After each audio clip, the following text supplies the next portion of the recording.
এই যে দেখুন কতটা সুন্দর হয়েছে ছোলা ভাজাগুলো।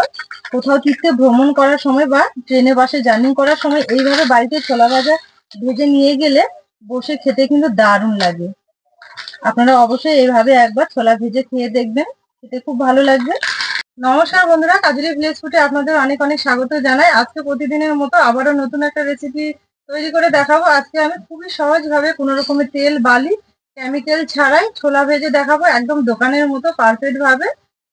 আমরা যখন ট্রেনে বাসে চেপে কোথাও যাই তখন দেখবেন 10 টাকা 5 টাকা দামের যে প্যাকেটগুলো হয় সেগুলোতে কিন্তু তুলনামূলকভাবে খুবই কম ছোলা থাকে, মানে ভাজা ছোলাটা।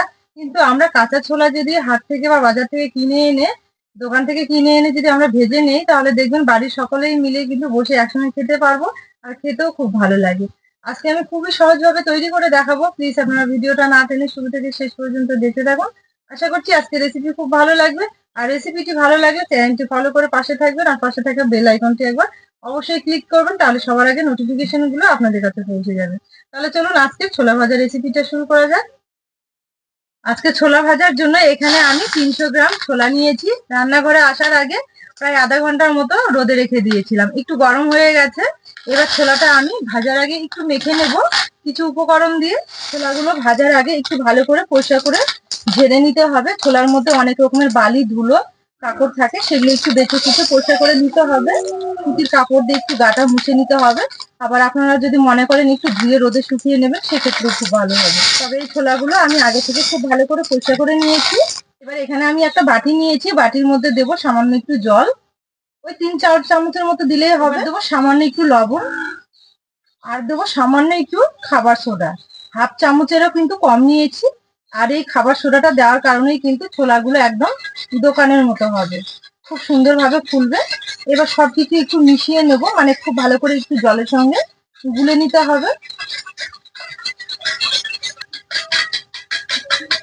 এবার লবণ আর এই খাবার সোডা মেশানো জলটা চামচে করে এই ছোলার উপরে দিয়ে দেব।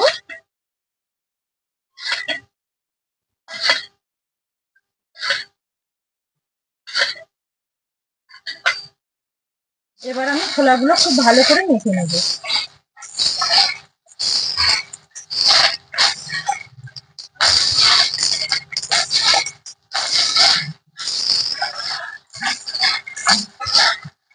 এই যে দেখুন এখানে আমি খুব সুন্দরভাবে মেখে নিয়েছি, আর প্রত্যেকটা ছোলাই কিন্তু ভিজে গেছে।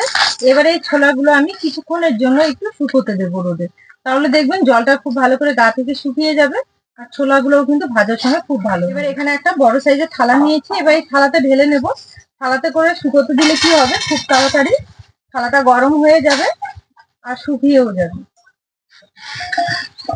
এইভাবে মেলে কিছুক্ষণের জন্য রোদের মধ্যে দেবো, ধরুন 15 থেকে 20 মিনিট রোদে রেখে দেবো। ছোলাগুলো আমি প্রায় 15 মিনিটের মতো রোদ্রুতে রেখে দিয়েছিলাম। এবার তুলে নিয়ে চলে এসেছি রান্নাঘরে, আর এবার উনুন জেলে কড়াই বসিয়ে দেবো। উনুন জেলে দিয়েছি, এবার কড়াইটা বসিয়ে দেবো, আর এই কড়াইয়ে করে আজকে আমি ছোলাগুলো ভেজে নেবো।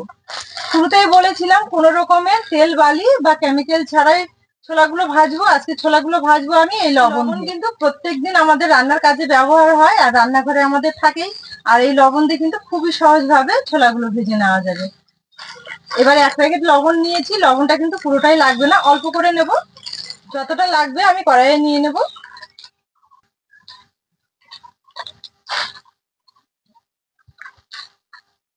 এবার এইভাবে নেড়ে চেড়ে লবণটা খুব ভালো করে গরম করে নিতে হবে।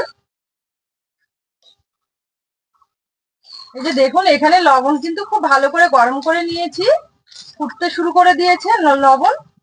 এবার এখানে আমি 1 মুঠ ছোলা দিয়ে দেবো। ছোলাটা দেওয়ার পর এইভাবে লবণের সঙ্গে একটু নেড়ে চেড়ে নিতে হবে। লবণ দিয়ে এইভাবে ঢেকে দেওয়ার চেষ্টা করতে হবে।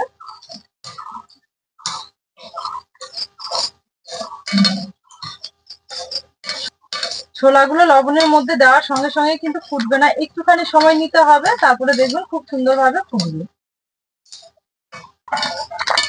এই যে দেখুন কয়েক সেকেন্ড রাখার পরে কিন্তু বালির সঙ্গে নাড়াচাড়া করতে করতে খুব সুন্দরভাবে ফুটে উঠেছে। দেখুন প্রত্যেকটা ছোলা কিন্তু খুব সুন্দরভাবে ফুটছে।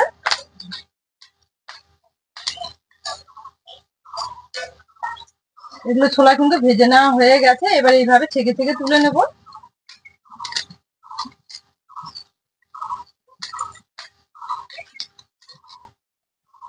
আবারও দিয়ে দেবো।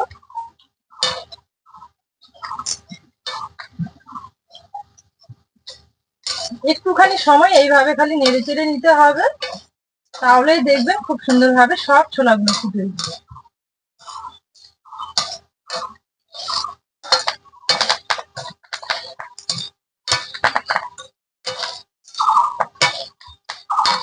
তাই বলছি বন্ধুরা, ভিডিওটা কেটে কেটে দেখবেন না, তাহলে কিন্তু আমি কিভাবে ছোলাগুলো ভেজে নিয়েছি একদম দোকানের মতো বুঝে উঠতে পারবেন না। সম্পূর্ণ ভিডিওটা দেখার অনুরোধ রইল। যে দেখুন খুব সুন্দরভাবে ফুটে উঠেছে সবগুলো।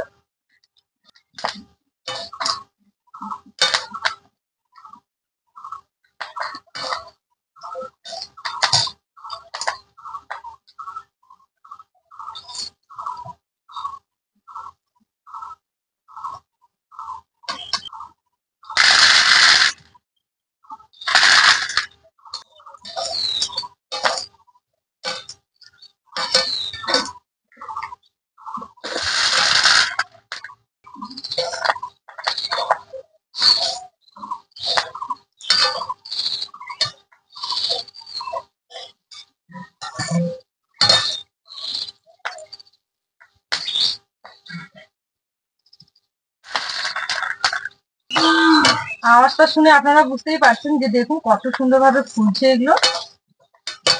দারুণ লাগছে, কিন্তু ফুটফুট করে ফুটছে, আওয়াজটা শুনতে খুব ভালো লাগছে।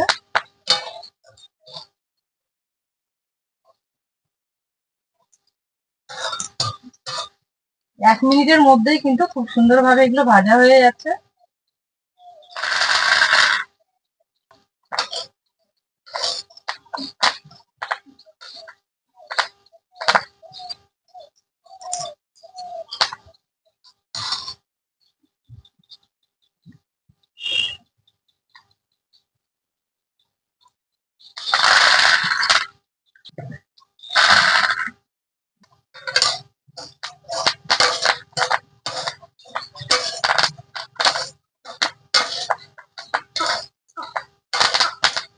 ফটফট করে ফুটছে দেখুন।